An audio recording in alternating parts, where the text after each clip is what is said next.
Gaano kalaki ang 1 bilyon?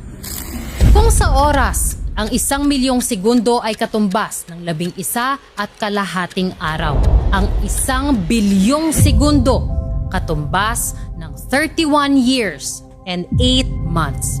Now this is 1,000 pesos. Kapag ibigay mo ito sa isang mahirap na pamilya, ito ay magiging pagkain para sa 2 hanggang 3 araw.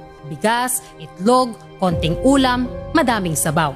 Kung mayroong may sakit sa pamilya, bahala na dahil hindi nakakayanin ang pera sa pamasahe papunta sa klinik o ospital.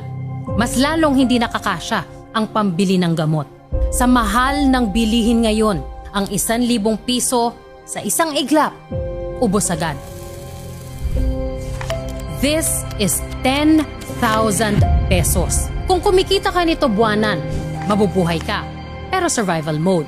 Renta, groceries, kuryente, tubig, pamasahe, kakayanin kung titipirin ng husto. Pero bawal magkaroon ng emergency. Bawal maaksidente o magkasakit.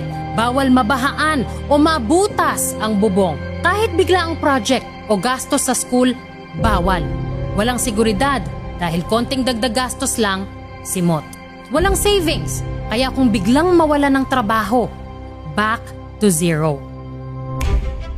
This is 100,000 pesos. Kung bigla kang magkaroon nito, makapagbibigay ng konting ginhawa o seguridad. Pwede na sa tuition, ilang buwan na groceries, pwedeng itabi para may konting ipon. Pero isang hospitalization lang, ilang araw tong pagaanin ang buhay ng maraming Pilipino. Tanggalan sila ng utang at hayaan silang mangarap. Isang buong henerasyon pwedeng magbago.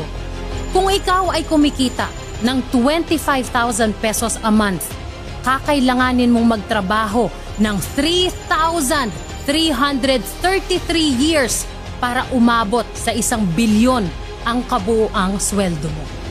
Ngayong alam nyo na kung gaano kalaki ang 1 bilyong piso, ipapakita ko naman sa inyo kung gaano karami nito ang ipinagkait sa atin at hinakot ng Kongreso sa loob lang ng 3 taon sa ilalim ng buwakaw na ginawa nilang Panginoon at sinamba nilang parang santo.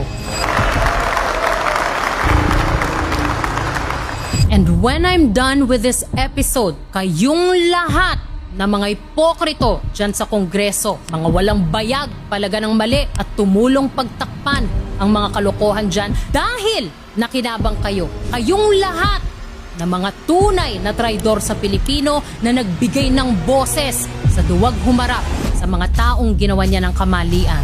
All of you will owe all of us, the Filipino people, an apology because I'm coming for your God. It is time to pick apart and take down dirty house he built on insatiable greed for money and power. Mabuhay ang Kongreso ng Taumbayan, mabuhay ang Pilipinas. Ferdinand Martin Romualdez, welcome to the show.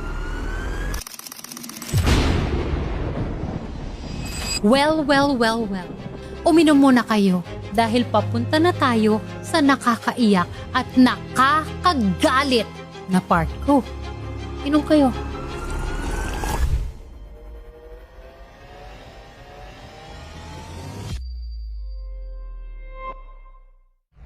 I'm sure by now, kung hindi man ninyo napakinggan ng buo, alam ninyo na nagsalita na si dating House Speaker Martin Romualdez tungkol sa nangyaring pinakamalaking pagnanakaw sa kaban ng bayan under his watch. Now let us address the most absurd accusation of all, that I am supposedly the mastermind of this corruption scheme. How can I be the mastermind? Ang pinapalabas niya, biktima lang din siya ng pamumulitika.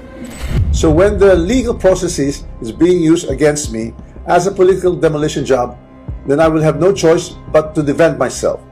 And I will defend myself fully. I will not allow myself to be turned into the scapegoat so that others who are actually accountable can walk away clean. Pagkatapos pumutok ng flood control scandal last year. Sana po talaga maayos na po natin yung flood control systems natin para po sa mga baha dahil po kami po mga estudyante po yung nahihirapan.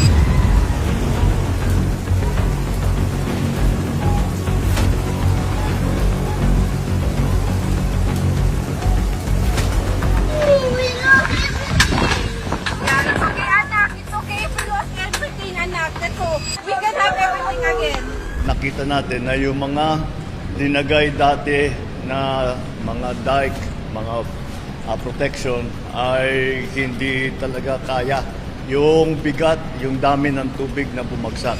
Kung saan bilyon-bilyon ang nakurakot sa mga substandard at ghost projects at kung saan ilang mga mambabatas at iba pang mga opisyal na malapit sa dating speaker ang tinaguriang contractors at congressman.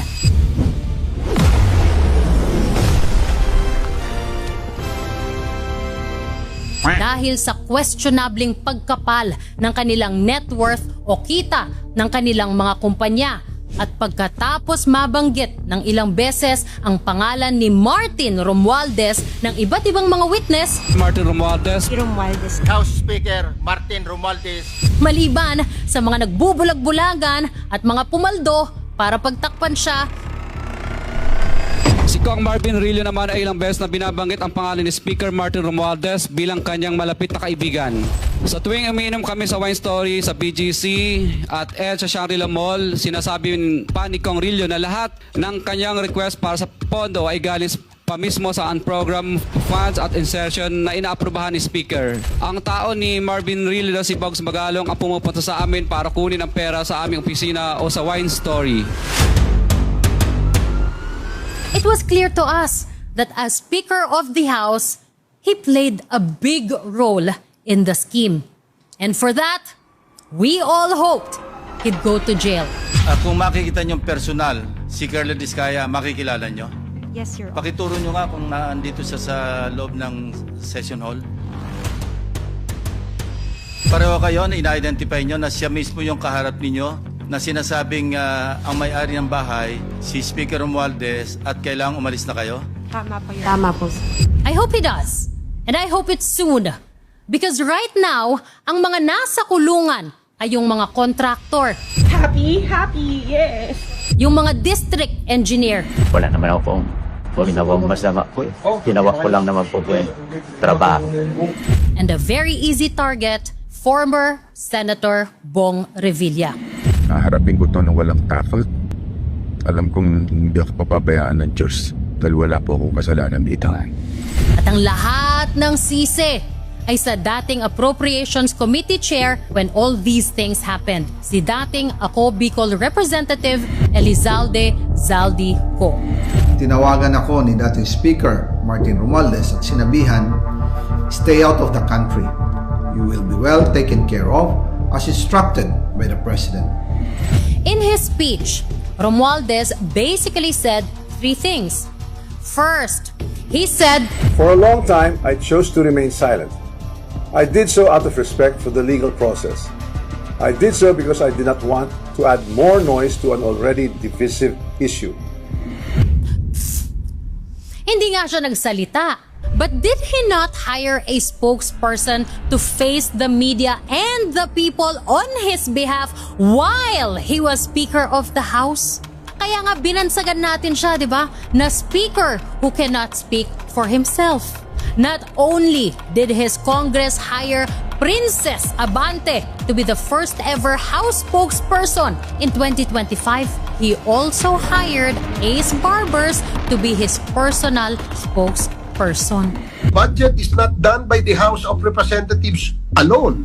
It is done by both the houses, the Senate and the House of Representatives. So why put the blame on the people in the House of Representatives? Nakailang interview si Barbers to defend him.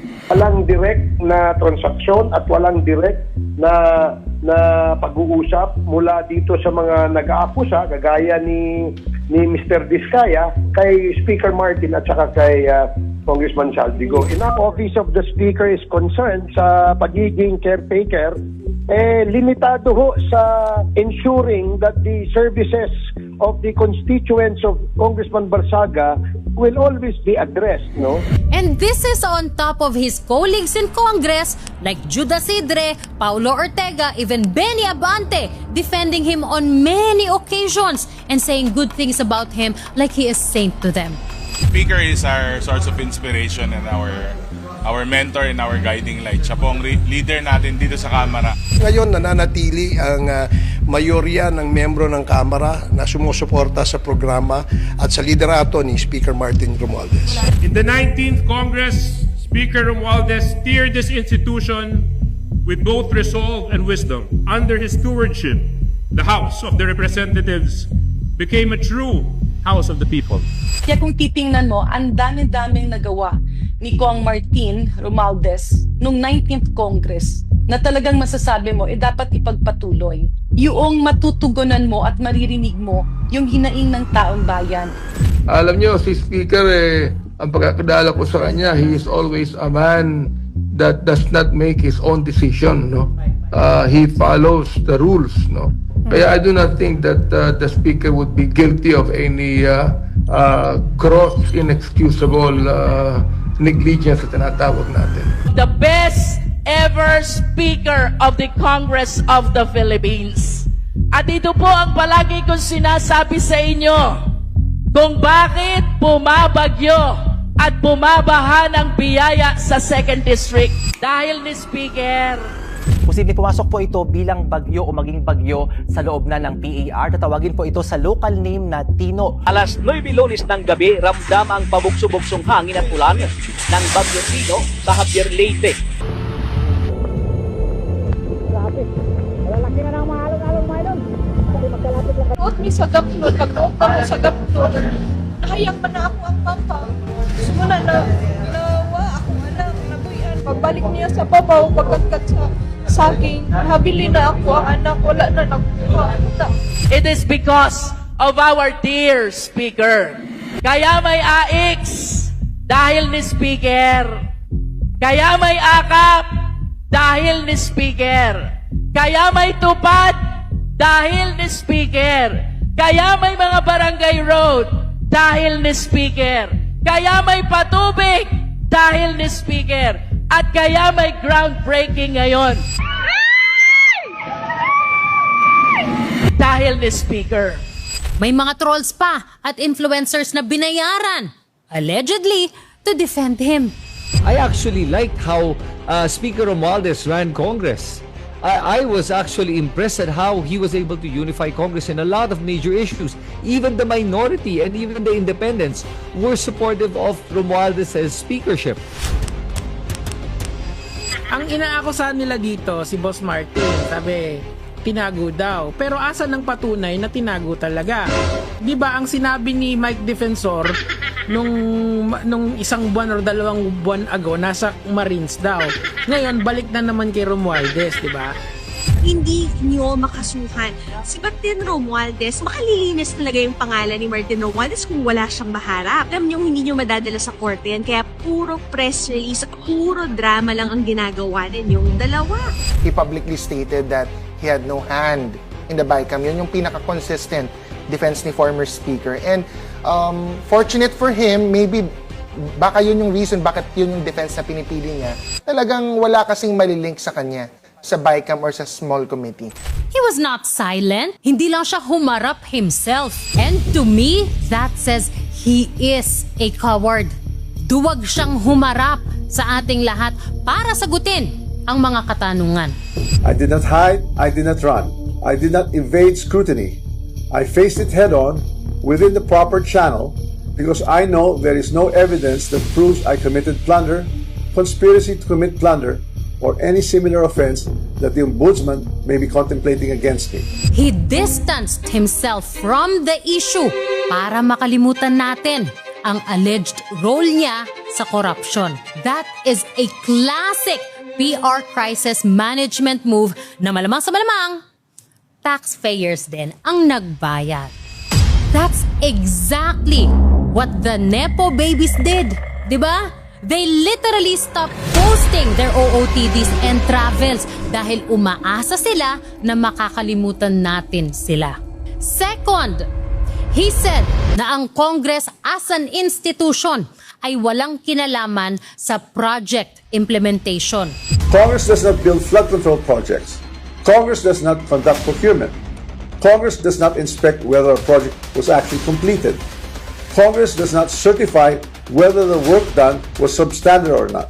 So if the allegation is that there was a systemic corruption in flood control implementation, then the public should ask the obvious question: where does implementation actually happen? Definitely not in the session hall of the House of Representatives. Sir, hindi naman Congress as an institution ang sinisisi. Hindi naman kung ano ang nasa papel ang kino-question. So, imbento lang namin ang bentahan ng projects? Imbento lang namin ang subasta? Puso po yung bilihan ng budget sa Congress. Opo, ng budget po. Si Senator Marcoleta can-attest to this. Kaya po minsan paghapon, pagpanoodin nyo po sa TV, ikot-ikot po mga kasamahan namin sa Kongreso. Yun pala, lalapitan yung isa. May budget ka ba natitira dyan? Akin na lang. 20%. Parang ganun, basta. Yun po ang pagkakaalam ko, Mr. Chair. Imbento lang namin ang parking fee? Ito po yung common lingo ito. Yung sinasabing parking fee. Hindi ho kaya nagkaroon ng yung pondo na yon ay pinarada lang dito ng isang congressman na hindi naman taga roon. Ito ang tawag ay parking. Have you heard that, Mr. Chair? Yes, sir. Yes, Your Honor. Nadinig ko na po yun. Pero dalawang term po yan, di ba? Kung matatandaan nyo sa Kongreso, isa yung parking, isa yung sagasa. Could you tell us the difference di ba yung parking, Your Honor? Yung parking rep, Tiangco, medyo kabisado ko, pero yung sagasa, hindi ko pa, pwede bang ipaliwanag mo yung sagasa? Hindi. Yung parking po, Your Honor, is nakikusap ka dun sa district congressman, yes. Umayag yung district congressman. Yung sagasa po, Your Honor, is wala kang magagawa sa ayaw mo't sa gusto. Mas matindi pala yun? Oh, Your Honor, so dalawang term po yan, Your Honor. Isang parking, isang... Kasi madidinig mo sa congressman nasagasaan kami. Paano naman kayo nasagasaan? Binatuhan kami ng pondo na hindi naman namin alam. Ang corruption ay ginagawa ng mga politiko, hindi ng Kongreso as an institution. At ginagawa under the table and off the record. Hindi sa resibo dinadaan ang lipatan ng pera. Sa maleta.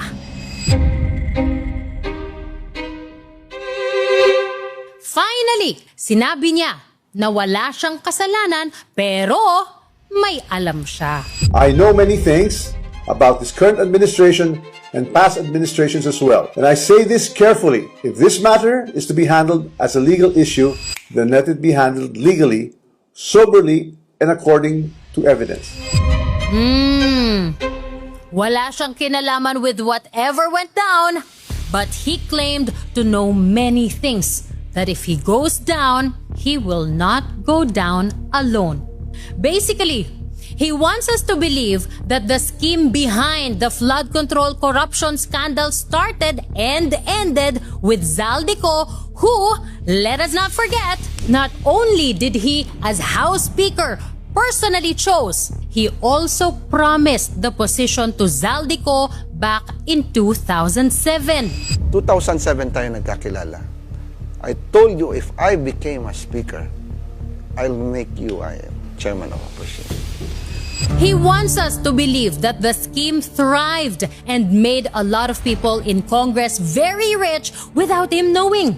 Dalawa lang ang possibility kung paanong magiging successful ang naging modus na yan, kung saan bilyon-bilyon ang nakulimbat ng mga kawatan. Number 1, tanga at pabaya si Martin, kaya harap-harapan at garapalan siyang niloko ni Zaldico. Yun ang kagandahan po, that we have a wealth of experience. We have a wealth of leadership, full of leaders. So we can always go to them for advice, for help, and guidance. We are very blessed to have leaders of that caliber with that experience.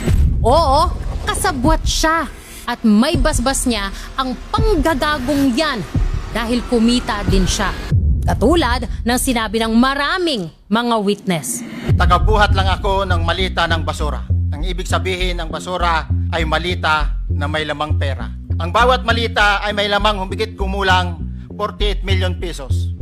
Humigit kumulang 3 beses ako mismo ang nag-deliver ng basura sa bahay ni Congressman Saldico, sa Horizon Resident at sa mga bahay ni Speaker Romualdez sa 42 Mackenzie Street, Taguig. I believe the witnesses. Either way, he should never be Speaker of the House ever again.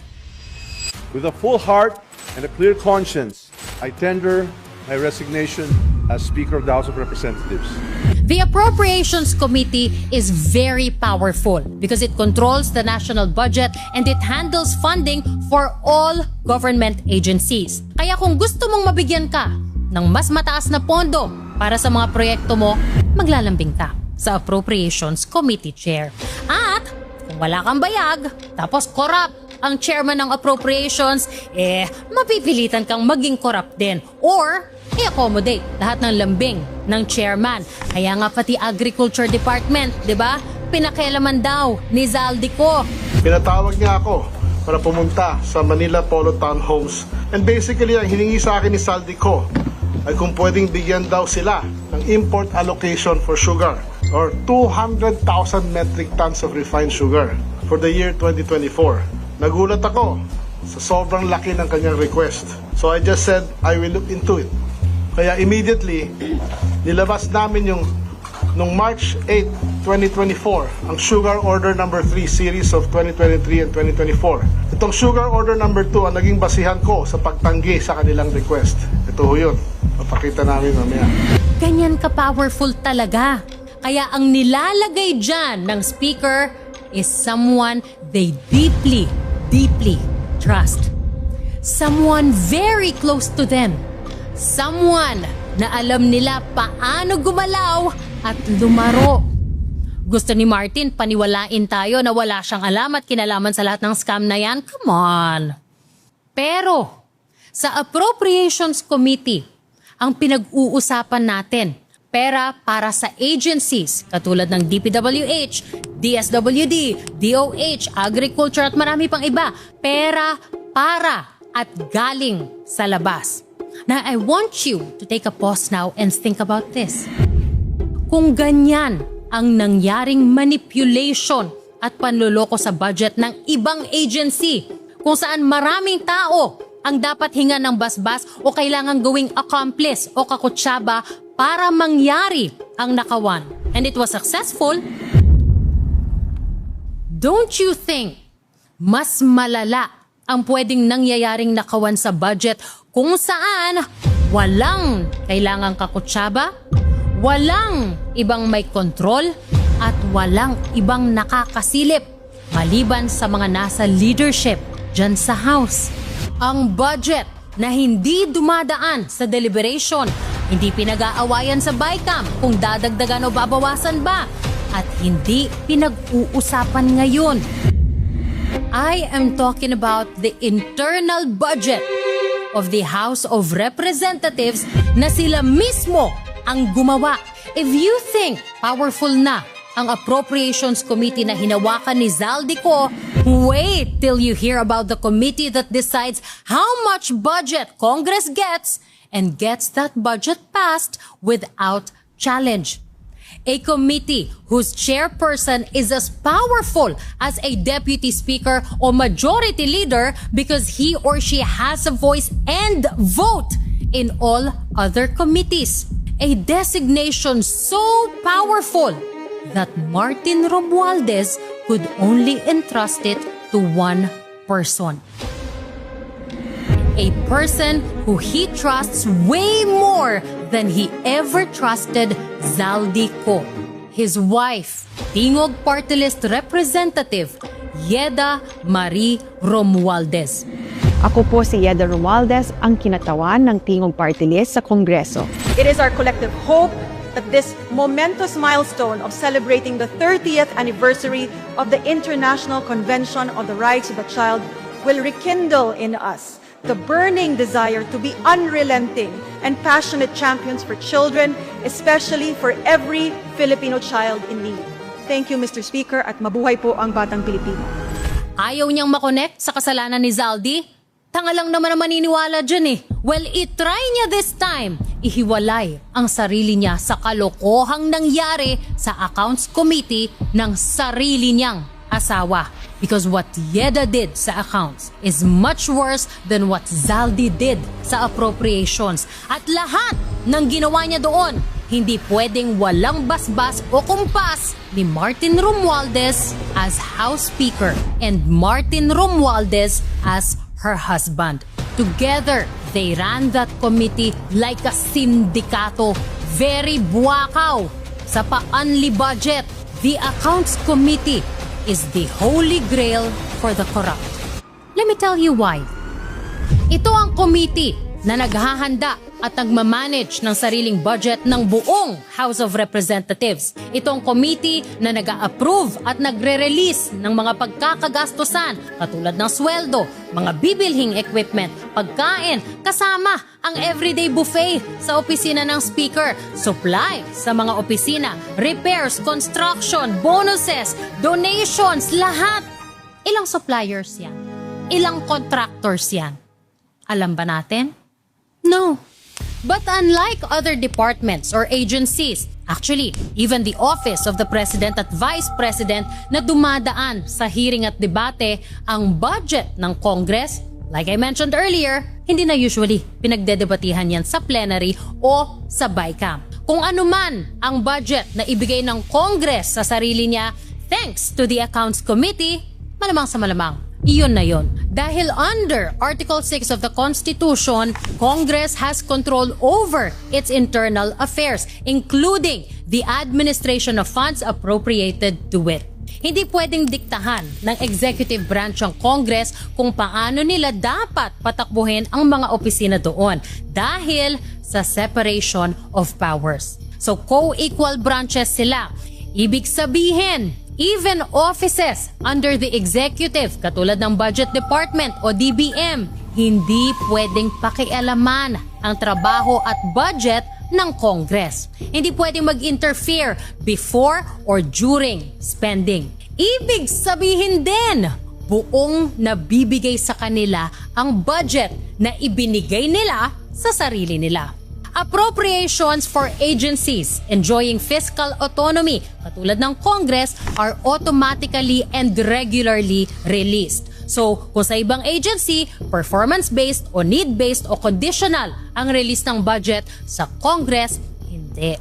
What Congress wants, Congress gets. In whole. Well, of course, nandyan ang Commission on Audit o COA. But what can COA really do?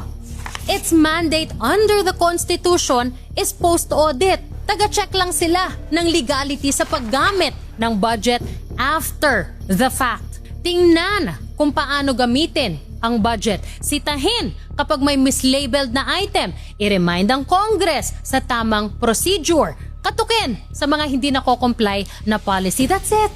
Hardworking ang mga auditors natin, pero maliban sa imposible na matrack lahat ng pinupuntahan ng pera ng Kongreso, which I will discuss in more detail later, ano sa palagay ninyo ang mangyayari kung sobrang maghigpit ang COA sa Kongreso?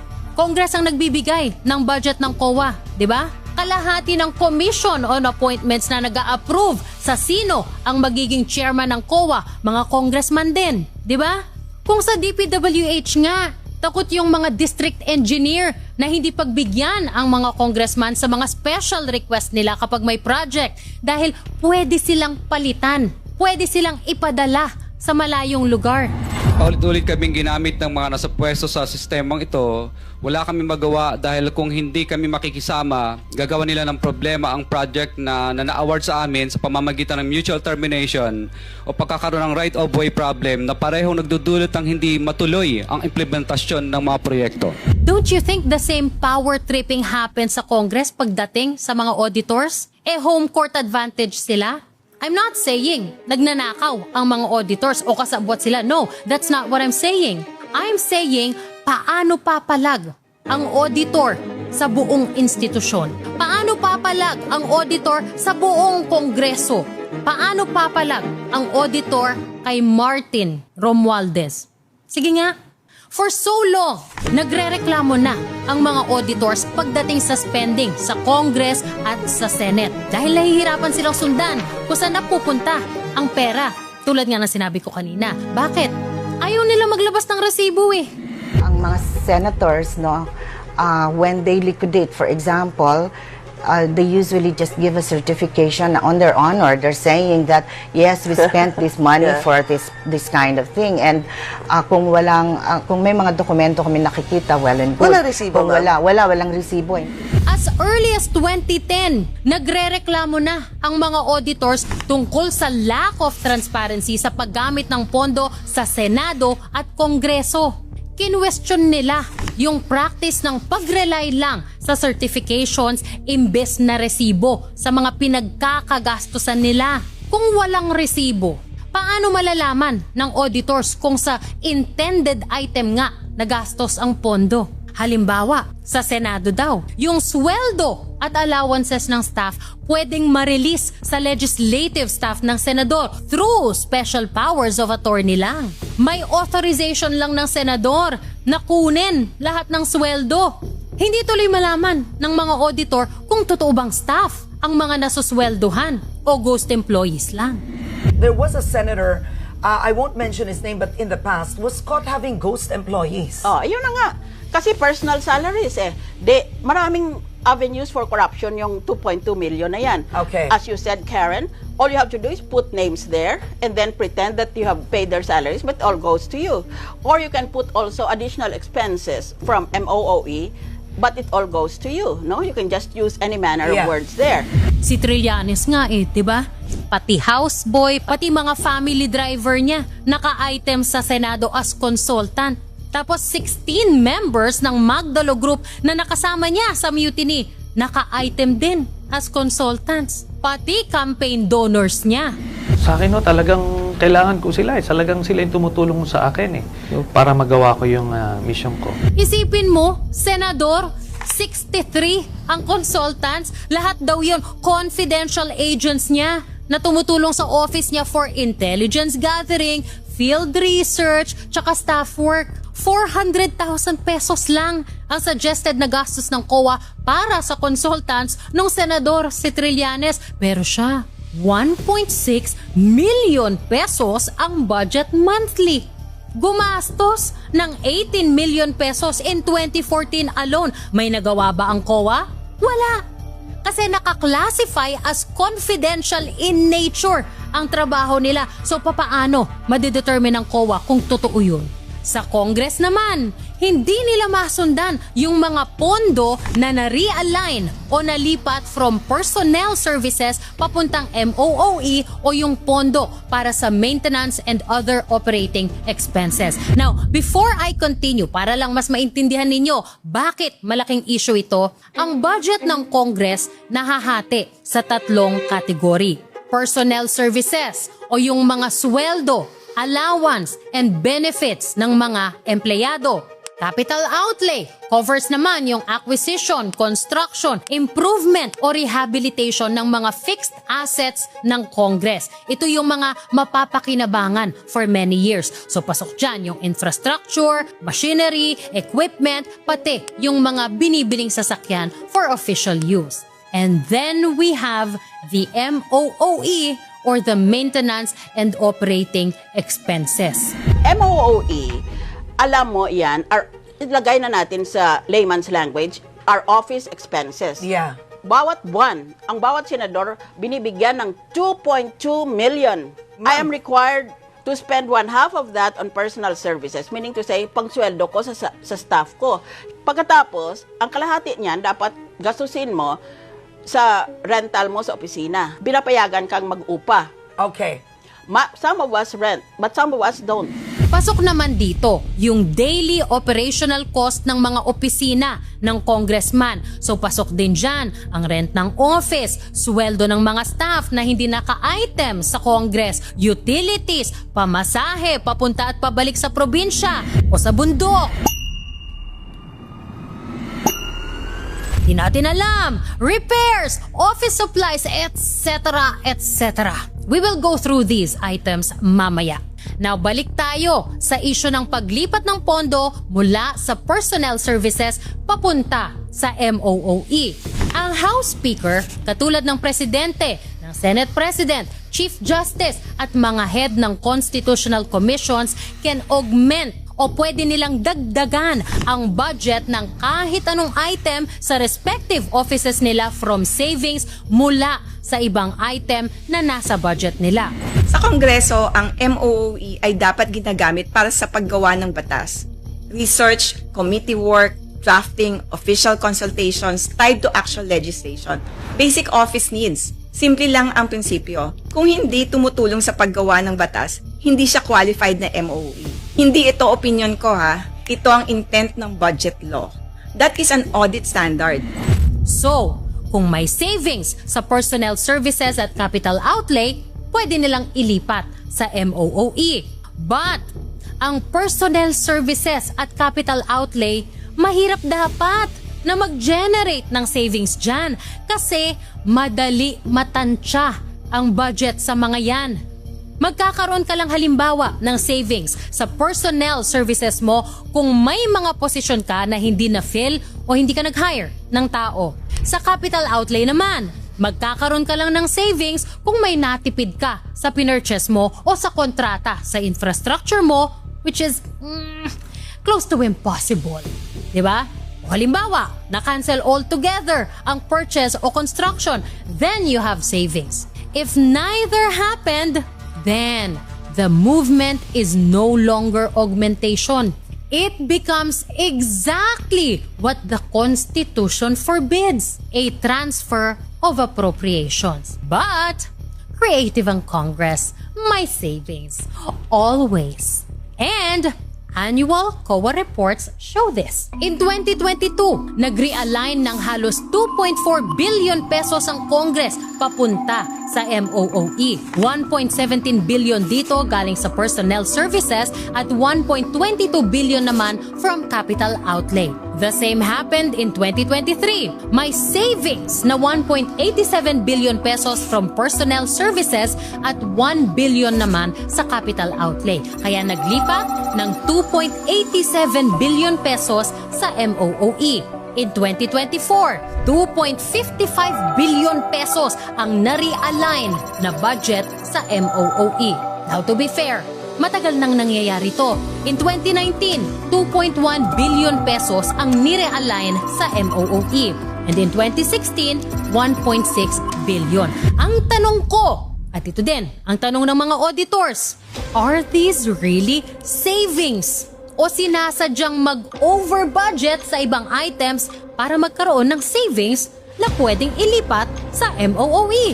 Kasi consistently from 2021, hindi bumababa sa 1 billion pesos ang nalilipat from capital outlay. And it has consistently been over 1 billion pesos ang nalilipat from personnel services to MOOE even from the time of Pinoy. But ang special sa panahon ni Martin as Speaker and Dieda as Chairman of Accounts, lumobo uncontrollably ang budget for MOOE. Now, why is that a problem? Yes, the Constitution allows the Speaker of the House fiscal autonomy and authority to realign savings. But kaakibat ng authority na ito ay ang obligasyon na ipakita paano exactly nagamit ang budget.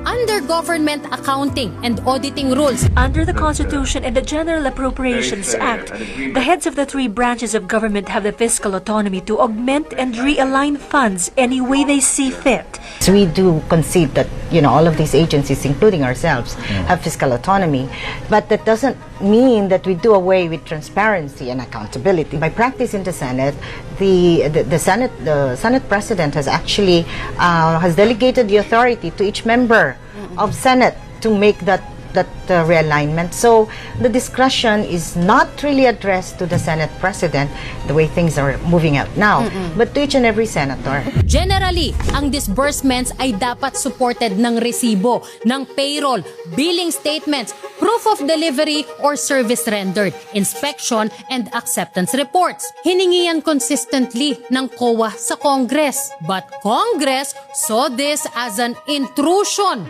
o panghihimasok ng COA sa legislative independence daw nila. Sabi ng Congress, ang trabaho or functions nila ay iba sa implementing agencies and that karamihan ng mga activities nila could not be reduced to the type of transaction-based documentation na hinihingi ng COA. But we do know that the MOOE has been controversial because it does not require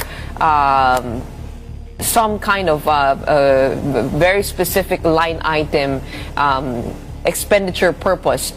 In the same way, medyo vague po yung ano dito, yung paggastos dito. It's only requiring liquidation via certification. Isn't this also prone to abuse? Yes, yung mga bonuses po. Well, theoretically, yes. So it behooves on individual members of Congress, the lawmakers themselves, on how to judiciously spend and properly spend the MOOE because it's only subjected to certain certifications and not really itemized auditing. Yes, perhaps it's time to make to revisit that policy. Halimbawa daw, magpa-feeding program sila sa 500 na katao. Alangan naman daw, napapirmahin nila isa-isa yung lahat ng yon, di ba? Isa yan sa mga senaryo na sinasabi nila. Basta, mahihirapan daw silang mag-comply. Ito ang reason kung bakit nagkaroon ng clash before between then COA Chairperson Grace Pulido-Tan at Congress. Gusto ni Madam may strict na accountability sa budget. Gusto niya ihinto yung system kung saan certification lang ang pinapresent sa pag-liquidate ng MOOE. Isipin niyo yun, pipirma lang ang congressman o senador to certify na nagamit ang pera sa legislative work nila at hindi nila binulsa, and that was supposed to be enough? Basta dun ko ginamit, promise. Yung totoo, kayo ba maniniwala dyan? Imbis na pakinggan si Madam Grace at gawing transparent ang paggastos sa budget, the Senate moved to formalize the existing practice. On July 25, 2011, both chambers approved concurrent resolution number 10, which explicitly recognized what it called the delicate and unique nature of the Senate, the House of Representatives, the Commission on Appointments, and the Electoral Tribunals. Sabi nila, COA naman had consistently allowed Congress to use liquidation by certification, and so they declared that this system was consistent with applicable accounting and auditing rules. So, it ordered that the prevailing system of accounting and liquidation for each member would be maintained. Inadopt ng Senate ang measure na yan on August 24, 2011. The House concurred on February 1, 2012.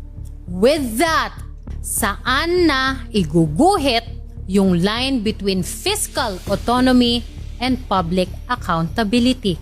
Saan papasok ang accountability? Ang COA, constitutionally tasked to examine expenditures, but the Congress and Senate nilimitahan how closely COA could look. So again, paanong kukwestiyonin ng COA ang budget ng Congress? Actually, nagtry pa nga na mag-compromise ang COA. Sabi nila, ito-tolerate nila ang liquidation by certification only for relatively small operational expenses, hanggang 500,000 pesos, but subject to audit pa din. Anything more than that, kailangan na ng full supporting documents. Nasunod ba? Of course not. In a resolution earlier published by COA, the deadline for all agencies to settle their unliquidated funds is today, January 31st. Hindi talaga nila ma-liquidate, no? Lalo na yung mga malalaki. Magkakaso kami. Sabi ni Leviste, hindi kailangang resibuhan ng MOOE, kaya pwede raw magdesisyon ang kongresista kung paano ito gagastusin. Kasali po dito yung kuryente, yung tubig, yung paper ng house. Pero sa 2026 budget, initially, mga 10 plus billion siya, tapos naging 18 billion. Itinaas po ng 7.8 billion. And shortly after this concurrent resolution number 10 was approved, pumutok yung issue sa unequal release ng additional operating funds sa Senate under then Senate President Juan Ponce Enrile na galing sa Senate savings from MOOE. Senate President Juan Ponce Enrile has explained a news report he gave 18 fellow senators 1.6 million pesos each for Christmas, while giving 4 others only 250,000 pesos each. For 2012, the MOOE amounted to 2.218 million pesos per senator. The second and third tranches, amounting to a total of 1.680 million, were released to all except Enrile himself and 4 other senators, Alan Cayetano, Pia Cayetano, Antonio Trillanes, and Miriam Defensor Santiago. 1.618 million pesos in additional year-end o Christmas funds were released to 18 senators. Pero sina Senators Miriam Defensor Santiago, Alan Peter Cayetano, and Pia Cayetano and Trillanes only received 250,000 pesos each. So sabi ni Miriam, yung unequal o hindi pantay-pantay, selective and arbitrary release ng savings violated the Equal Protection Clause of the Constitution. Sabi niya, ang power to realign savings should not be used as a personal o discretionary pork barrel para i-reward yung mga kaalyado. Iba pa yan, doon sa 50 million pesos daw na binigay sa mga senador na nag-impeach kay Chief Justice Renato Corona. Yan, nireveal yan ni Senador Jinggoy Estrada sa privilege speech niya noong 2013. Saan galing ang pinamigay na pondo sa mga senador? Sigurado ako. Alam na alam ni Secretary Abad ang sagot sa tanong na ito. At sigurado din ako na hindi unilateral decision ni Senate President Drilon ang mamigay ng 50 million pesos kada senador. Ironically, this was exactly the kind of discretionary spending that COA was trying to examine more closely and was trying to prevent, pero hinarang through concurrent resolution number 10. Sabi sa Senate COA report in 2012, ang regulation na ito na liquidation by certification at hindi kailangan ng resibo will remain valid and enforceable until a resolution is passed repealing concurrent resolution number 10 or until the Supreme Court declares it to be invalid. Now, in my own research at sa research ng mga kaibigan natin sa Dare to Ask, wala po kaming nakita na pinasa ng Congress o ng Senado na nagre-repeal o nagpapahinto sa practice na yan na liquidation by mere certification. In fact, ang nakita pa nga nila sa Dare to Ask, in 2019, there was another Senate Memorandum Circular 2019-001 by no less than Tito Soto asking the COA for consideration to liquidate their MOOEs by certification only. Sabi sa resolution, in the conduct of its legislative functions and investigatory authority in aid of legislation, ang mga committee daw at subcommittee ng Senado engage in activities and transactions which are highly peculiar and different from the common or routinary governmental processes. Kasama daw dito ang expenditure of public funds. Kasama daw dito ng public hearings and consultations on matters of national security, political, economic, and social significance in coordination with various sectors and special interest groups. Ang vague, 'di ba? Parang lahat nako-cover doon. So, parang lahat may excuse na. Sumagot ang COA dyan with Resolution number 2019-024 dated November 25, 2019 kung saan sinabi ni COA Chairman Michael Aguinaldo and Commissioners Jose Fabia and Roland Pondoc na although they agree with the guidelines sa memo ni Tito Soto, hindi nila pwedeng payagan na yung reporting sa paggastos ng MOOE and other operating expenses o OMOE ay through certifications lang. Sabi ng COA, may expenditures na pwedeng i-validate o i-document through official receipts or other documents na magpapatunay na napunta nga yung pondo doon sa dapat na pinagkagastusan. At bilang pareho ang functions ng Senate and Congress, this applies to both. Nasunod ba? Of course not. In fact, sa mga members of Congress na natanong ko po, lahat sila ang sinabi, lahat ay liquidation by certification lang. And it looks like this. They said that congressmen get the same baseline for MOOE budget. And if they need more, of course, they can request for more money. Now, the higher amount sa samples na nakuha natin ay nasa 716,000 pesos. Per month yan, ha? So, gawin na nating 1 million a month. Well, actually, gawin na nating realistic. Kasi balita ko may increase na 300,000 pesos this month. So, mas mataas pa kapag kakampi ka o kapag nasa leadership ka. Isara na natin sa 1.2 million pesos na average na lang sa lahat. Malaki na yan, ha? Generous ako. Multiplied by 12 months, 14.4 million a year per congressman. Multiplied by 318 congressmen, that's 4.58 billion pesos. Marami pa tayong dapat kalkalin para mapuno ang halos 22.4 billion pesos na MOOE budget ng Congress for 2025. Yan siguro ang dahilan kung bakit paborito ni Martin at Yeda Romualdez ang MOOE. Kaya between 2022 to 2025, tumaas ng 8.8 billion pesos ang MOOE allocation ng Congress. Ang pera ng bayan ay hindi para sa pansariling pakinabang ng ilan. Tungkulin natin bilang mga kinatawan na tiyakin ng bawat piso ay para sa pag-unlad at kapakanan ng ating kababayan. I'm sorry. May nabago ba sa trabaho ng mga congressman na hindi natin alam? May nabago ba sa mandato nila para kailanganin nila ng halos 9 billion pesos na karagdagang MOOE budget? Sabi ni Congressman Leandro Leviste, dapat tayo maging transparent saan napupunta ang 18.58 billion pesos na MOOE budget ng House of Representatives. Kong Lian, that's 4 billion pesos less than the 2025 budget. I suggest you really start there. And if the trend sa pag-transfer ng pera from personnel services and capital outlay to MOOE continues like before, madadagdagan pa yan ng 1 to 2 billion pesos. Malalaman natin kapag lumabas ang audit report ng COA for 2025 in the next months. Mahirap nga ba na i-report lahat ng expenditures? For reference, ganito kadetalyado ang reporting sa paggastos sa Canada at ganito naman sa US.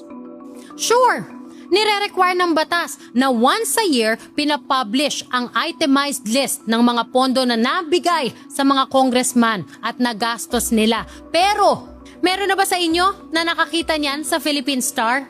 Broadsheet, ha? Hindi man lang yung online version na madali nating magugugel.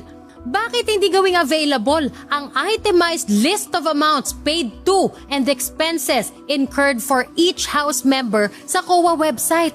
If you go to the COA website, 2020 lang ang naka-upload doon. And if you want a copy of the more recent reports, well, kailangan mong i-request at magbabayad ka ng 5 pesos per page para sa hard copy, 20 pesos per report para sa electronic copy, piso para i-authenticate nila yan, pati delivery fee, sagot mo pa. Pera natin yan. Pero lahat na lang ng pagpapahirap para makakuha tayo ng kopya ng report kung paano ginamit ang pera na yan, aba ginawa na nila. I-request mo pa? Ikaw pa magbabayad? My God! Diniscuss ni Martin sa speech niya kung paanong napapasa ang budget para ipakita na wala daw siyang kasalanan o wala siyang role sa corruption. Well, it's important to note that during the leadership of Martin Romualdez, nangyari ang pinakamalaking pagtaas ng budget ng House of Representatives mula sa proposal ng Executive Department sa National Expenditure Program o NEP hanggang sa mapasa ang National Budget o ang General Appropriations Act o GAA.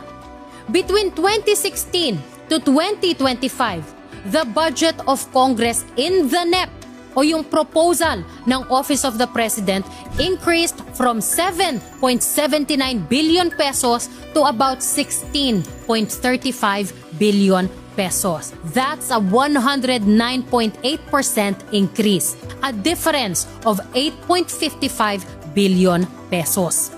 From 2020 to 2025, naglalaro lang ang budget ng Congress sa NEP between 14 to 16 billion pesos. For the first 4 years of the Duterte administration, ang nadagdag sa approved budget ng Congress from NEP to GAA ay gumalaw lang between 1 billion to 1.75 billion pesos. October 2020, naging chairman ng account si Paulo Duterte, anak ng presidente natin that time, Rodrigo Duterte. Ibig sabihin, nagkaroon siya ng say sa naging budget ng House for 2021 kung saan umabot ng 3 billion pesos ang nadagdag mula sa NEP hanggang sa GAA. At pagdating ng 2022, presidential election year yan, usually lumalaki ang budget ng House kapag election year dahil nagiging busy sila at nagkakaroon sila ng pagpapalit ng staff kapag may mga bagong pasok sa Kongreso. So, from 15.57 billion pesos na proposal sa NEP, naging 21.57 billion pesos ang budget ng Congress sa GAA. Ibig sabihin, nagdagdag ang Accounts Committee headed by Pulong Duterte ng 6 billion pesos. Medyo nakakagimbal, di ba? Take note though, recovering pa tayo sa pandemya at that year. At dahil presidential election year yan, alam ng House leadership na pagdating ng June 2022, ang makikinabang na sa budget na yan ay ang 19th Congress. So ang nagmana ng budget na yan ay ang House ni Martin Romualdez. From the outset of the 19th Congress, we committed ourselves to a singular purpose, to be the vanguard of progress, the custodians of justice, and the architects of a future where every Filipino, regardless of station, has access to opportunity, security, and dignity. We have not wavered. We have not faltered. Together, we have rewritten what is possible. Tapos na ang election year. So ang expectation, bababa even a little ang budget ng House. No. In 2023, the first fiscal year na ang in charge ay ang mag-asawang Romualdez sa budget ng House. From the President's proposal of 15.97 billion pesos, nagdagdag ng 12.04 billion pesos ang mag-asawang Romualdez sa budget ng House. Kaya kumapal ito to 28.01 billion pesos. Doble pa sa dinagdag ng House when Pulong was chairman of accounts. And in just 2 years, in 2025, lumobo to 33.67 billion pesos ang budget ng House. Pinakamalaking paglobo from NEP to GAA in history. Taong 2025, tinanggalan ng 74 billion pesos ang PhilHealth. Sa parehong taon, nagdagdag ang Kongreso sa ilalim ni Martin Romualdez ng 17.32 billion pesos sa sarili nilang kaban. Tinalo pa yung sariling record niya in 2023 na 12 billion pesos na patong from NEP to GAA. Ito ang pinakamalaking budget ng Kongreso ever. Sa sobrang garapal ng pagtaas, pati ang Senate pumalag na. After the BICAM, the Senate's budget ay 17.3 billion pesos. So ang ang start ng Senate, 12.8 billion pesos plus 1.1 billion pesos. Ang budget natin is 13.9 billion pesos. Ang House of Representatives, ang starting amount nila 16.3 billion pesos, ang increase nila 17.3 billion pesos, ang ending budget nila 33.6 billion pesos. Ang aking lang basic point dito, Mr. President, kung ganito rin pala ang ending ng mga amounts, bakit hindi na lang linabas natin sa plenary at diniscuss? Bakit kailangan sa BICAM pa mangyayari ito, Mr. President, na halos lumampas pa sa doble ang budget ng isang chamber na bala ko saan ng samahan na salihan next year, Mr. President. But we have to be transparent with we have to be transparent about all of this, Mr. President. Na, diba, if you need, okay, we'll use mathematical terms. If you need 2x instead of x, bakit hindi pa na-reflect yan doon sa original bill na pinail mo? Sana pinare-reflect mo na yung 33 billion pesos na pangangailangan mo. That's my point, Mr. President. So I'm not expecting an explanation from our chairwoman kasi hindi naman niya ito kagagawan. So for more transparency in our budget process sana, we will discuss it sa floor. Pero syempre, walang nagawa ang Senado because what Martin wants, Martin gets. Mula sa pinakamataas na budget ng Congress sa panahon ni Duterte na 21.57 billion pesos. Again, over half of which 19th Congress na ni Martin Romualdez ang gumastos. Kasing kapal ng mukha ng mag-asawang Romualdez ang pagkapal ng budget ng House to 33.67 billion pesos. All together now, class. Gago, di ba? Gago! Gago! Gago! I'm not done yet. Hihimayin pa natin yan. Naku, kung sa NEP to GAA comparison, nagimbal na kayo, well. Uminom muna kayo dahil papunta na tayo sa nakakaiyak at nakakagalit na part ko. Inom kayo. Let us now look at how Congress under Martin Romualdez as Speaker and Dieda in accounts spent the budget it gave itself. I-compare natin ang GAA allocations ng Congress sa actual spending na nasa record ng COA at tingnan natin if the numbers actually make sense at legitimate nga ang savings ng Congress o posible ba na pang Martin Luther Fund lang ang ginawang pagtaas ng budget. Take note, ang nasa COA report ay kung ano lang ang accounted for. Like I said earlier, ang personnel services, medyo mahirap doktorin kasi sweldo, benefits at bonuses yan. May records dapat yan. But there are items here that did not make sense to me. For example, ang rata o representation and transportation allowances. Take note, considered na commutable ang items na ito which make them non-taxable and not subject to liquidation. Commutable, ibig sabihin the allowance is paid as a fixed cash amount imbes na i-reimburse mo yung actual na nagastos mo. So, you get the money outright, no questions asked, and regardless kung saan mo siya totoong gagastusin or kung gagastusin mo siya at all. Sa representation, why is it that for an item na ang recorded na ginagastos every year from 2018 to 2024 ay between 8 to 11 million pesos lang, ay may yearly budget na 56 million pesos? at nadagdagan pa ng 6 million pesos in 2025. Ganyan din pagdating sa transportation.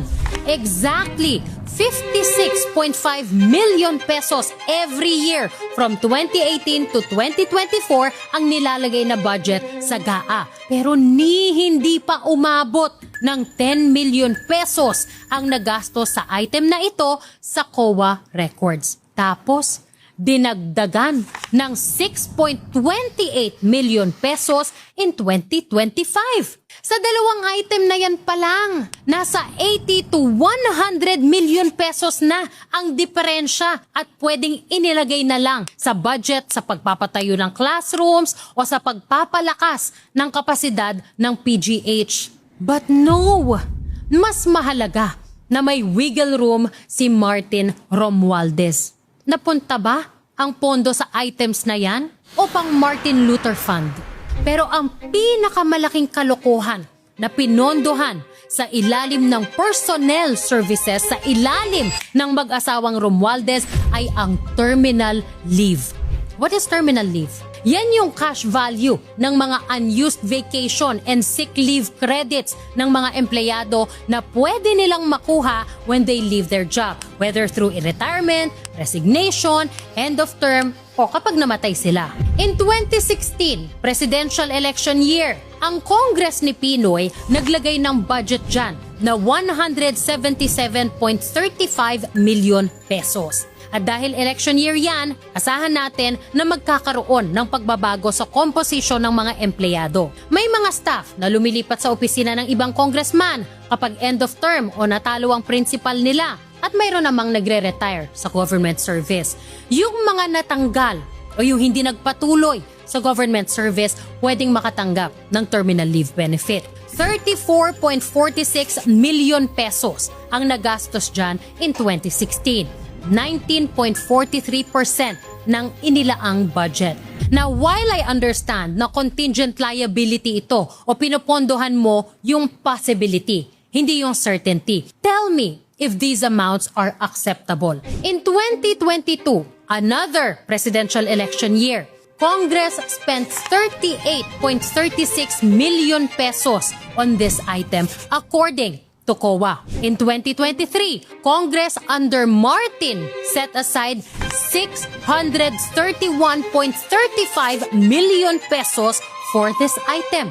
Ang nagastos that year, sabi ng COA, 80.77 million pesos lang, 12.8% ng allocation. In 2024, hindi election year yan so bumaba to 292 million pesos ang allocation. Ang na-release for that item that year, 44.74 million pesos. 15.32% ng budget. Ilang tao kaya yan? At ilang vacation at sick leave ang hindi na-avail before para umabot ng 45 million pesos ang na-release dyan? Interesting. Anyway, in 2025, midterm election, nagdagdag ng 832.12 million pesos sa item na yan para sa tumataginting na 1.12 billion pesos. Were they expecting na malalagasan sila ng malala sa Congress dahil subadsad ang trust rating nila pagkatapos ng nakakaumay na Quadcom hearings at backlash sa coercion daw sa pagpapapirma sa impeachment complaint against Sarah? How many people did they expect to lose?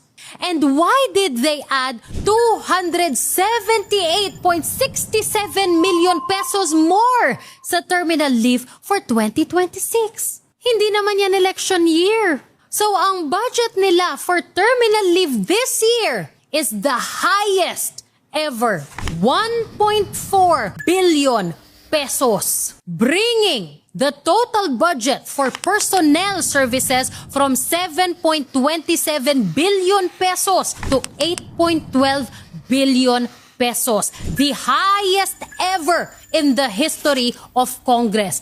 Tell me, is Martin Romualdez just being unfairly accused of being a corruption mastermind?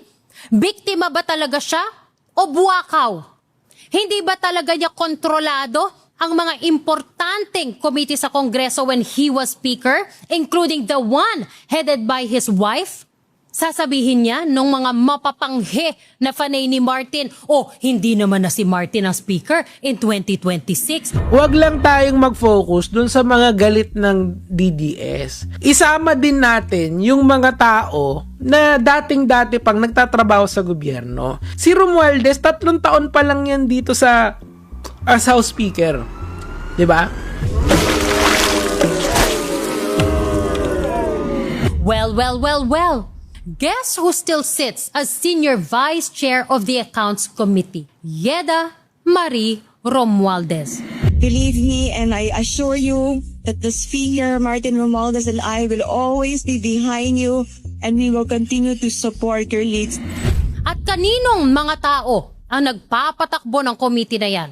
According to my sources in Congress, people from the Tingog party list of Yeda Romualdez. Salang ang among tumong, ang maminaw ug mo serbisyo para sa inyo. Chika nga sa akin hinaharang sa accounts yung changes na gusto ni Speaker Bogie D. Tapos, iniipit sa FLR issue. Hindi naman siya ang may paandar niyan. Kaya ba tinathreaten ninyo ng coup? Bakit? Ayaw nyo kasi hindi siya gigil sa impeachment ni Sara? Ayaw ninyo kasi hindi nakakalusot yung mga gusto ninyong investigation katulad na lang ng sa Dolomite Beach? Ayaw sakyan yung pamumulitika ninyo dyan kaya hindi kayo makapaldo? Dahil nga sa kanya kaya tumaas kahit konti ang trust rating ng Congress. Tapos gusto ninyong palitan? Batuhin ko kaya kayo dyan ng mga arinola? Personnel services pa lang yan Wala pa tayo sa capital outlay. And I think there should be a separate episode on that. But for now, let's go to the more controversial MOOE. And I suggest lahat kayo na nag-aabang ng ibibigay na script sa inyo para ipagtanggol si Martin Romualdez pagkatapos ng episode na ito, do your own research. Because I came with official documents from COA. I came with receipts. Traveling expenses. Pasok dito yung gastos sa local na biyahe ng mga congressman at secretariat at support staff for official functions and investigations. Pati ang airfare and transportation allowances kapag umuwi sa districts nila ang mga congressman o baka papunta sa bundok. Kasama din, yung iba kasi dyan sa Congress, sa bundok nagre-research, yung kanilang mga staff, allegedly, kasama din yung mga official na biyahe nila abroad. And by the way, nasa speaker din kung sino ang gusto niyang kasama sa mga overseas trips. May pocket money pa daw yan between $1,000 to $2,000. Ibig sabihin, accommodation, transportation, pati pocket money, sagot natin yan. From 1.6 billion pesos in 2022, naging 2.58 billion pesos in 2025. Tumaas by 950 million pesos in just 3 years. Pero kung titingnan natin ang amount sa COA report, nasa 500 to 560 million pesos lang ang aktual na nagagastos on this item every year between 2022 and 2024. So bakit nagdagdag ng 400 million pesos para sa budget sa 2025? Dahil eleksyon? Kailangan may appearance si Best Speaker of the House. 1.12 to 1.6 billion pesos ang difference between what's in COA's record and the GAA budget. Saan ni-realign ang difference na yan? Is there a way na makita natin lahat yan o tanggapin na lang natin na nasa Martin Luther Fund na yan? Ang training and scholarship from 42 million pesos in 2022 naging 64 million pesos in 2024 at naging 94.53 million pesos in 2025. So between 2022 to 2025, tumaas ang budget dito by 52 million pesos.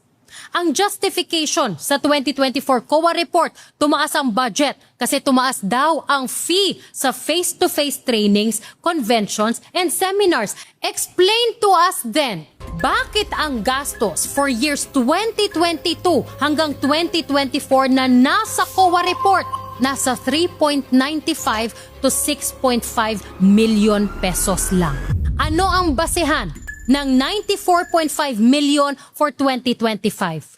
Halos 88 million pesos na diferensya sa reported sa COA at sa budget sa GAA. Kayong mga empleyado ng mga congressman, alam ba ninyo na may ganyang kalaking budget para dyan ng Congress? Nagamit nga ba ninyo yan? O pang Martin Luther Fund na lang? Supplies and materials. Kayo dyan sa opisina ng mga congressman, ilang beses kayo nagpaluwal ng sarili ninyong pera para sa bond paper, sa tape o kahit sa ballpen? Alam ba ninyo na from 524.77 million pesos in 2022, naging 1.34 billion pesos ang budget para sa supplies and materials in 2025?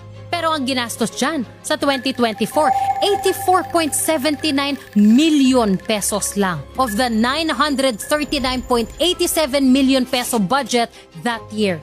Tapos nagdagdag ng 400 million pesos for 2025. Sabihin na nating umabot sa 120 million pesos ang gastos sa 2025 kasi hindi pa natin alam dahil wala pa ang COA report. Pero ilagay na natin sa 120 million. 1.22 billion pesos pa ang matitira. Again, saan kaya nirealign yan? At ang mas mahalagang tanong, how sure are we na walang nagamit dyan sa eleksyon? Dahil kung staff ka ng incumbent at gumamit ka halimbawa kahit kalahating rim ng bond paper para mag-print ng campaign materials, aba, violation ng election code na yan. Misuse of public fund na yan. Graft na po yan. May sumilip na ba dyan? Masisilip ba yan? O lost na to the Martin Luther Fund? Utility. Oh my God, utility. Kuryente at tubig. In 2022, ang budget dyan ay 485.47 million pesos. Ang nagastos, according to COA records, 105 million pesos. May bills ito May bills, may kopya. In 2023, naging 125 million pesos ang actual recorded spending sa COA report. 2024, bumaba at 113 million pesos lang ang nagastos. Kahit na tumaas to 854 million pesos ang inilagay na budget dyan. So bakit ang budget na nilagay ng mag-asawang Romualdez para sa utilities for 2025 ay 1.35 billion pesos? Bumaba na nga ang bills ng 2024, particularly ang kuryente, according to the COA report, dahil may energy conservation measures daw dyan sa house. May solar panels at nagkaroon ng solar-powered streetlights. So bakit nagdagdag ng 500 million pesos para sa utility ng 2025? Steady lang ang utilities between 100 to 125 million sa mga naunang taon. Tapos magdadagdag kayo ng 500 million pesos? Bakit? Saan mapupunta yung 1.23 billion pesos na sobra? May mga temperature-controlled volts na ba na matakaw sa kuryente kaya budget ng Congress na lang ipapasa ang bill? Oh my gosh. Para ba yan sa Martin Luther Fund? Wala akong sinabi. Communication. Ito yung budget para sa telepono, internet, tsaka postage and courier services. From 2022 hanggang 2024, ang actual na gastos dito nasa 274 million pesos lang hanggang 280 million pesos. Steady lang. So why did the budget for that go up from 562 million pesos in 2022? Again, a presidential election year to 1.89 billion pesos in 2025, just a midterm election. 280 million lang sa nakaraang taon ang liquidated for this item sa record ng COA. Tapos, ang brilliant idea ng mga Romualdez, dagdagan ng 600 million pesos the following year. Ano ito? Telebabad? Hindi uso ang Unli data? Para saan ang difference na 1.61 billion pesos? Para sa Martin Luther Fund? Professional services para sa legal, auditing, and consultancy. Isa pa to, naku. Ang bulk niyan nasa consultancy services para tumulong sa pag-draft ng mga bills at mag-research. 5.9 billion pesos ang budget in 2025. Mas mataas ng 800 million pesos compared sa 2024. Between 2022 hanggang 2025, tumaas ang budget dyan by 976.74 million pesos. Consultancy ha? Sana auditing staff ang kinuha ninyo para tumino kayong lahat dyan. Ayaw nyo sa auditors? Halatang allergic kayo no? Sa mga auditors kasi hindi mapupunta sa Martin Luther Fund kapag maraming auditor. Ito pa, general services, mga janitor, security. Wow!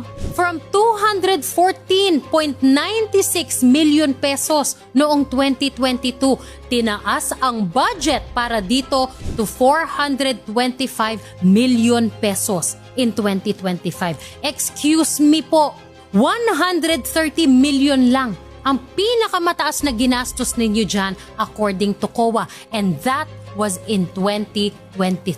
In 2024, bumaba pa yan to 104 million pesos kahit tumaas by 14 million pesos ang budget sa GAA.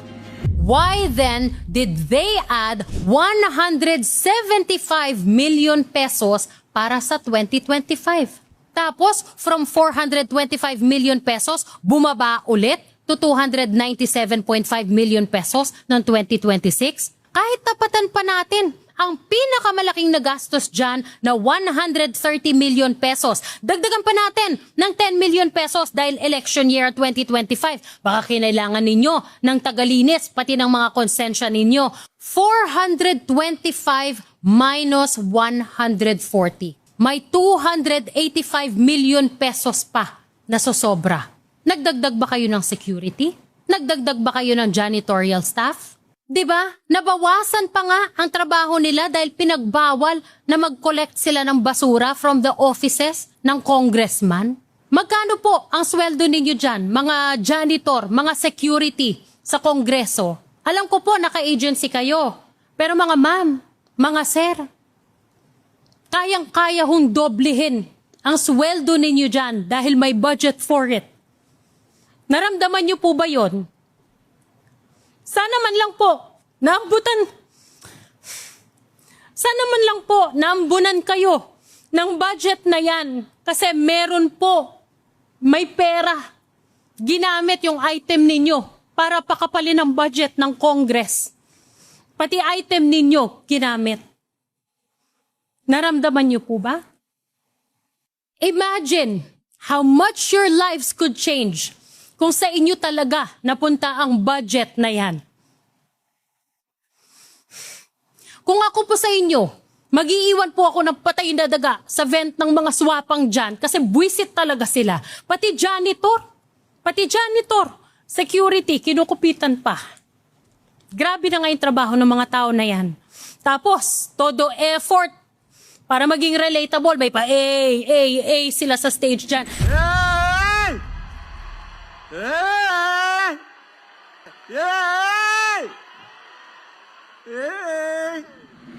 Tapos ganyan ang trato ho sa inyo ng mga janitor. Gago.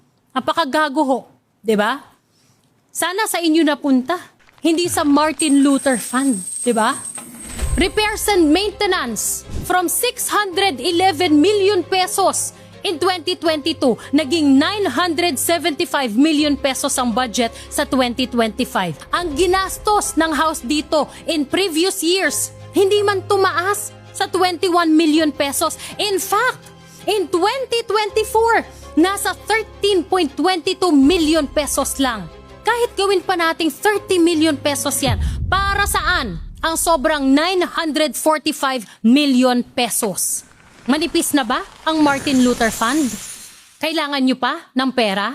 Other maintenance and operating expenses, OMOE. Umpisan natin sa advertising and promotions or marketing expenses. Ang tanong, di ba may reporter ang bawat major publication and network na assigned sa Congress? Bawat congressman din may sariling media staff. So bakit tumaas ang budget for advertising and promotion from 28.6 million in 2022 kahit 205,000 pesos lang ang nagastos that year according to COA to 31.46 million pesos in 2023 tapos tumalon ng 531 million pesos in 2024 hanggang sa naging 639 million pesos in 2025 kahit 9 million lang ang ginastos in 2024.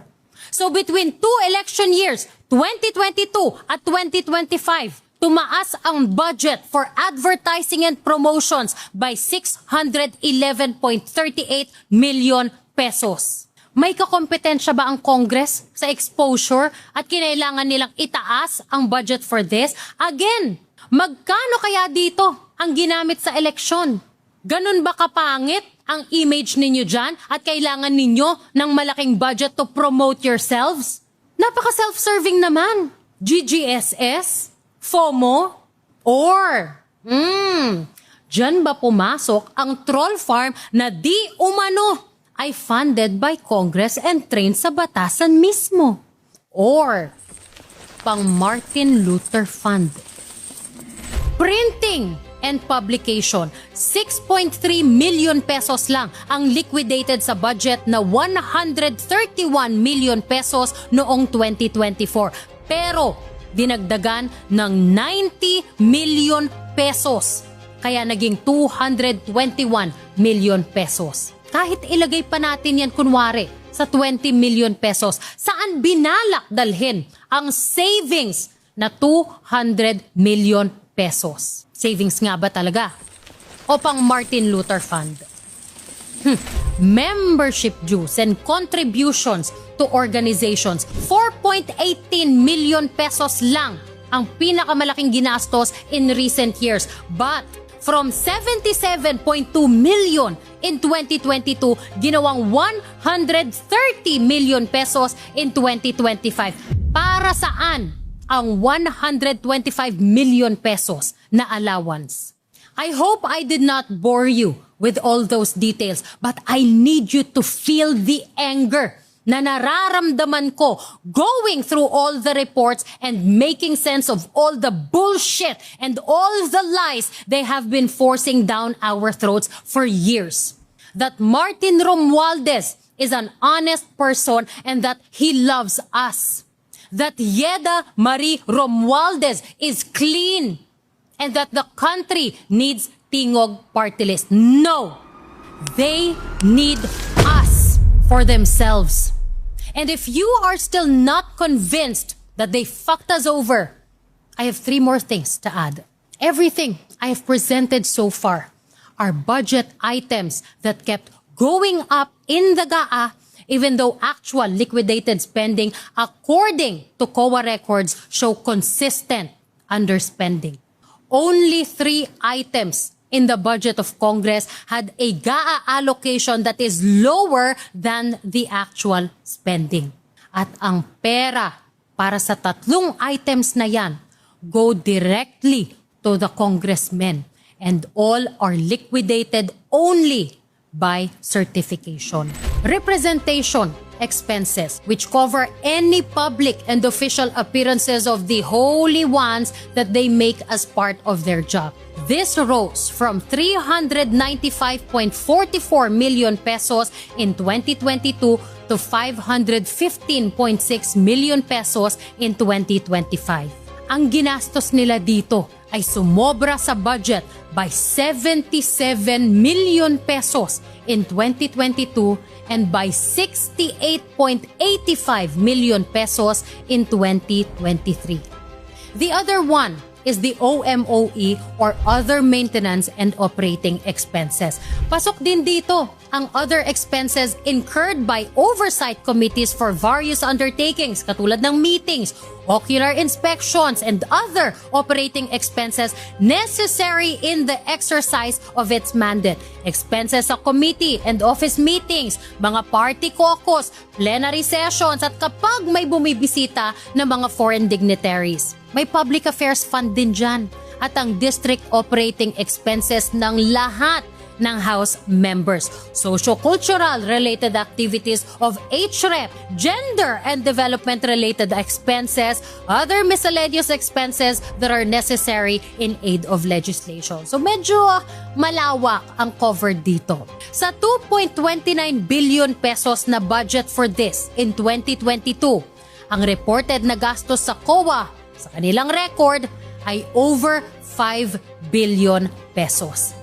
They kept the budget for it at 2.9 billion pesos in 2023, but they actually spent over 6 billion pesos.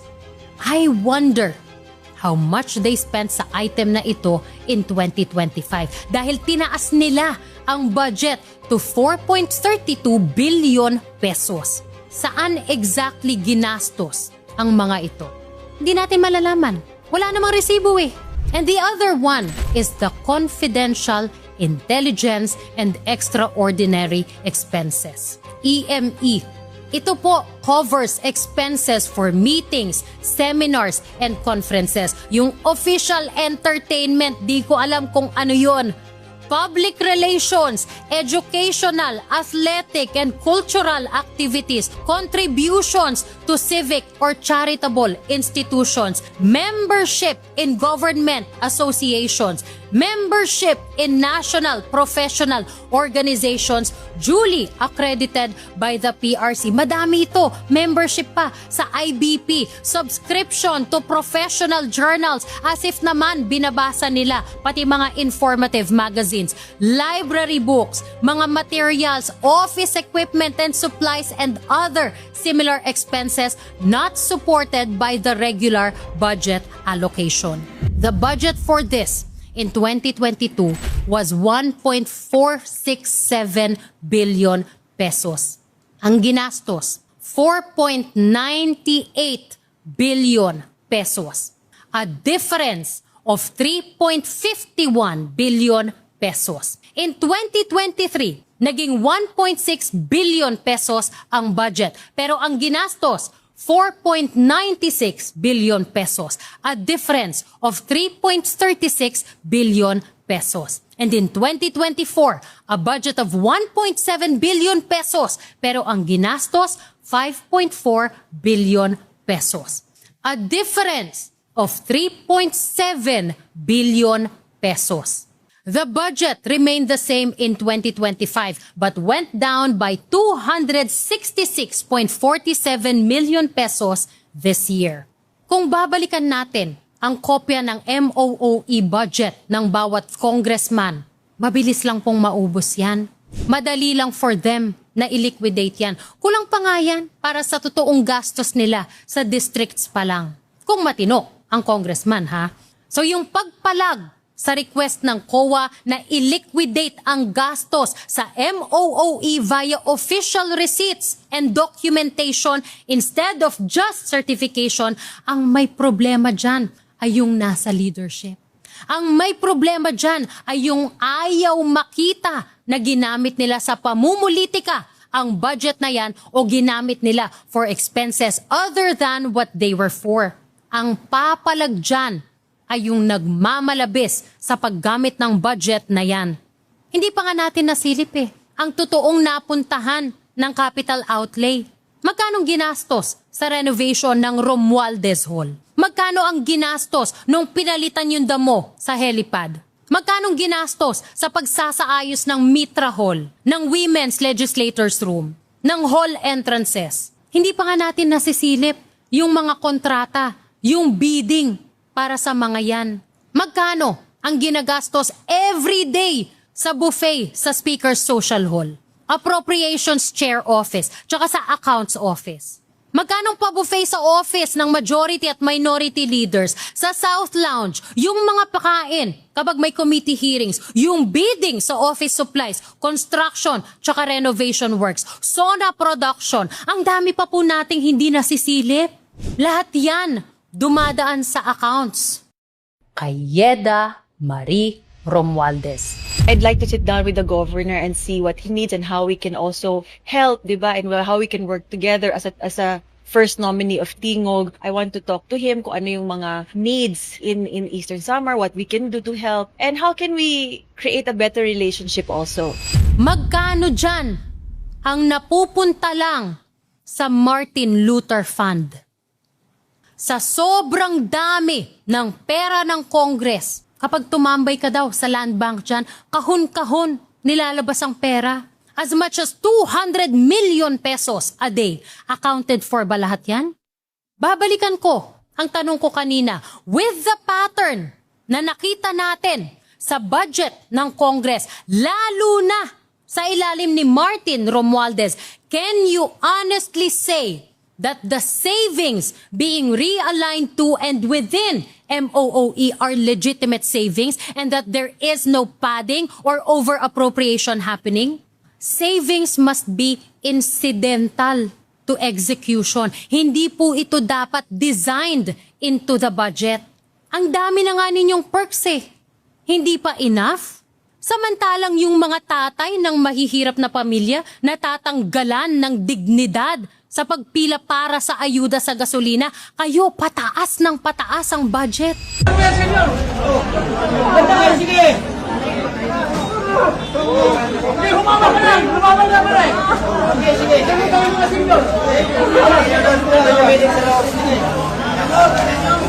Tapos ang biktima si Martin Romualdez, ang kawawa si Martin Romualdez, ang inaapi ay si Martin Romualdez. Anong explanation para sa napakataas na allocations pero mababa ang liquidation sa COA? Honest mistake? Late reporting? Nasaan ho ang mga resibo ninyo? Dapat kayo ang may disallowance kung transparency lang din ang pag-uusapan. Meanwhile, taon-taon, pataas ng pataas ang cash in bank ng Congress. 3.95 billion pesos in 2019. Nadagdagan ng 220 million in 2020 kaya naging 4.17 billion. Nadagdagan ulit ng 2.5 billion pesos kaya naging 6.67 billion pesos in 2021.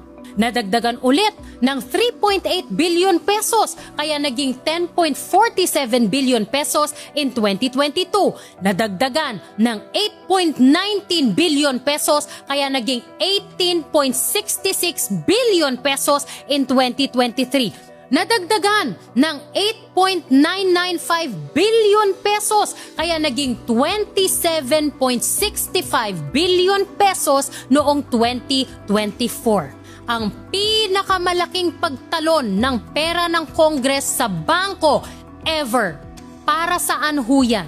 Hindi naman kayo PhilHealth o SSS o GSIS na kailangan ng malaking reserve fund.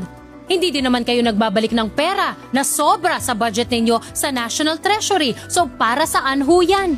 Sa Martin Luther Fund?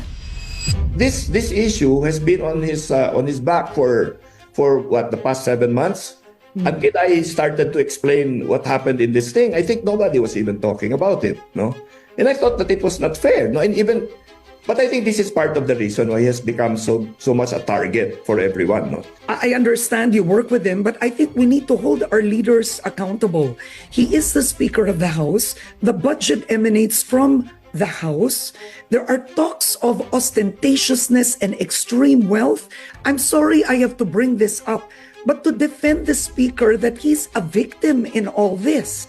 It's appalling to the Filipino people. I mean, Congressman, it's very difficult to defend Martin who was in power unless he submits his saled. He explains. Stepping aside, I don't think is enough for the Filipino people. I mean, it's not personal to me. I'm not angry at him personally, but as a leader, this is inexcusable. Parang biktima pa siya na ang bait niya. Naniniwala ba kayo na posibleng makasuhan at makulong si Martin Romualdez? Pwede. Kasi bakit nila pinakasuhan si Revilla at pakulong nila? Bakit hindi? Diba, ICI also, yun lang ang problema kasi sabi nila i-live stream nila, hindi nila live stream. Kawawa yung ICI, sinabi ko na when I was in Europe, mag-resign na kayo, mga inutil kayo. Naiwan na lang ngayon si former Justice Andy Reyes. I mean, di naman siya makaresign, di ba? Di ba?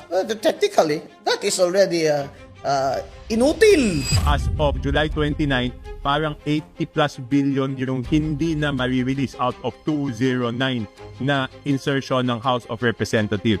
Kasi yung mukhang kaduda-duda. Yung iba na-release yun. So meron siyang ginawa. Hindi totoo na wala siyang ginawa. Otherwise, di pinalusot na yun, di ba? Yes, sir. So the fact na pinaaral sa akin, pinakuha yung records, unang-una, the fact na hinold. So merong ginawa. When Congress distorts the budget, it also distorts fiscal planning. Dahil ang economic managers natin, binabase yung deficit programs, yung borrowing programs, yung expenditure targets natin on the figures in the GAA. So we should be able to confidently assume na lahat ng numero na nandito reflect real and executable needs. Kapag inflated ang numbers na yan from the start, mas malaki ang uutangin ng gobyerno. Bababa ang allocation para sa ibang sectors or tatanggalan na lang ng budget ang project sa iba, all because of funding levels sa Congress that were never actually intended to be used as program. Aabot sa atin na mga ordinaryong mamamayan yan. Isipin ninyo, dahil gusto nila na may savings sila, ang napapala natin, delayed services, hindi pantay-pantay na project implementation, mas masikip na fiscal space para sa mga programa that directly affect our daily lives.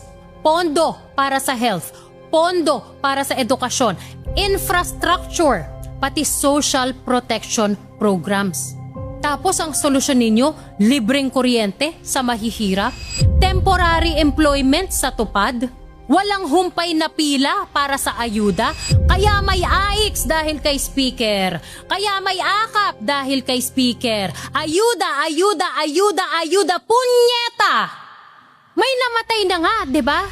Bumulagta ang motorcycle taxi rider na ito habang nakapila para sa 5,000 fuel subsidy sa Quezon Memorial Circle kahapon. Sinubukan siyang saklolohan at bigyan ng CPR ng mga kapwa rider. Hanggang sa dumating ang isang medic. Kalaunan, kinumpirma ng Department of Social Welfare and Development na nasawi ang lalaki. Nag-e-enjoy kayong makita na may pumipila para sa ayuda? Kinikilig kayo na dinudumog ng tao ang paayuda ninyo? Ganyan kaliit ang tingin ninyo sa amin. Tapos sasabihin ni Martin, walang kasalanan? Sasabihin, walang alam sa nangyari sa pera? Pero sabi niya, no speaker can personally control every committee. Sige nga, try to throw your wife under the bus. Kasi kung hindi mo magagawa yan, then you cannot make us believe malinis ka sa naging kalokohan sa committee ng best friend mo na si Zaldico. Lalo't bilyon-bilyon din ang unjustified increases sa budget ninyo sa Congress dahil sa asawa mo. Lahat ng ma-associate sa'yo nasisilipan ng bilyon-bilyong halaga ng anomalya. Yan ba ang biktima? Yan ba ang hindi mastermind? Sa lagay na yan, buwakaw ka. I wish si Speaker Bogie D would be given the freedom to clean up the House and get rid of any latak or influence of Martin Romualdez. Sabi ni Martin sa message niya, matagal na siya sa politika. Madami na siyang nakita at narinig. Madami daw siyang alam. At kung political play daw ito, he will not go quietly and he will not go alone. You think that whole speech was addressed to the Filipino people? No. That speech was a warning to his co-conspirators. I said, sa umpisa ng episode na ito, Martin Romualdez should never be speaker again. I don't think that's enough.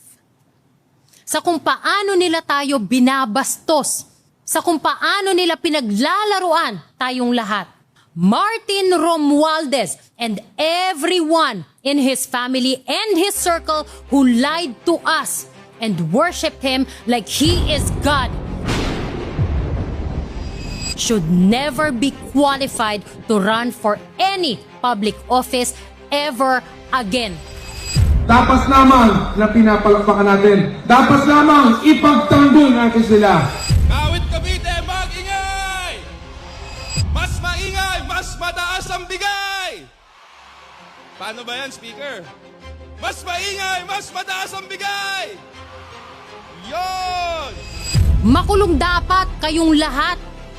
And all of you who will defend Martin Romualdez after all of this, who will defend Yeda after all of this.